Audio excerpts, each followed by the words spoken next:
अस्सलाम वालेकुम दोस्तों, welcome to my channel digital facility. दोस्तों, आज की इस वीडियो में हम जानेंगे आज के लेटेस्ट सऊदी रियाल के एक्सचेंज इंडिया, पाकिस्तान, बांग्लादेश और नेपाल के लिए कि आज आपको सऊदी अरब की मुख्तलिफ बैंकों से 1 रियाल ट्रांसफ़र करने पर क्या रेट मिलेगा। तो फ्रेंड, वीडियो को लास्ट तक देखिएगा ताकि आपको पता चल सके कि आज कौन सी बैंक सबसे अच्छा रेट दे रही है। और फ्रेंड, डेली बेस पे सऊदी रियाल की लेटेस्ट इन्फॉर्मेशन जानने के लिए चैनल को सब्सक्राइब कर दें और साथ में बेल आइकन को ऑल पे सेलेक्ट कर दें और फ्रेंड साथ ही साथ वीडियो को लाइक भी कर दें। तो फ्रेंड, देखते हैं आज सबसे पहले वेस्टर्न यूनियन के रेट जो कि पाकिस्तान के लिए दे रहा है 75 रुपये 32 पैसे, इंडिया के लिए 21 रुपये 88 पैसे, बांग्लादेश 29 टका 01 पैसे और नेपाल के लिए रेट होगा 35 रुपये 32 पैसे। STC पे आज पाकिस्तान के लिए दे रहा है 74 रुपये 95 पैसे, इंडिया के लिए 21 रुपये 78 पैसे, बांग्लादेश 28 टका 90 पैसे और नेपाल के लिए रेट होगा 35 रुपये 23 पैसे। फ्रेंड, बात करें अलराजी बैंक की तो पाकिस्तान के लिए दे रहा है 74 रुपये 98 पैसे, इंडिया के लिए 21 रुपये 85 पैसे, बांग्लादेश 29 टका 10 पैसे और नेपाल के लिए रेट होगा 35 रुपये 18 पैसे। फ्रेंड, ANB टेलीमनी पाकिस्तान के लिए दे रहा है 74 रुपये 47 पैसे, इंडिया के लिए 21 रुपये 87 पैसे, बांग्लादेश 29 टका 32 पैसे और नेपाल के लिए रेट होगा 35 रुपये 16 पैसे।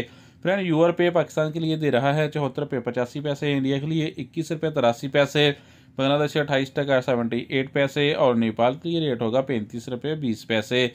फ्रेंड, बात करें इंजाज बैंक की तो पाकिस्तान के लिए दे रहा है 74 रुपये 86 पैसे, इंडिया के लिए 21 रुपये 86 पैसे, बांग्लादेश 28 टका 76 पैसे और नेपाल के लिए रेट होगा 34 रुपये 62 पैसे। फ्रेंड, फौरी बैंक पाकिस्तान के लिए दे रहा है 75 रुपये 18 पैसे, इंडिया के लिए 21 रुपये 90 पैसे, बांग्लादेश 29 टका 24 पैसे और नेपाल के लिए रेट होगा 35 रुपये 25 पैसे। तो फ्रेंड, लास्ट में जानते हैं SNB क्विक पे के रेट जो कि पाकिस्तान के लिए 1 रियाल का दे रहा है 75 रुपये 07 पैसे, इंडिया के लिए 21 रुपये 70 पैसे, बांग्लादेश 29 टका 06 पैसे और नेपाल के लिए रेट होगा 34 रुपये 95 पैसे। तो फ्रेंड, ये थे आज के सऊदी रियाल के लेटेस्ट एक्सचेंज रेट।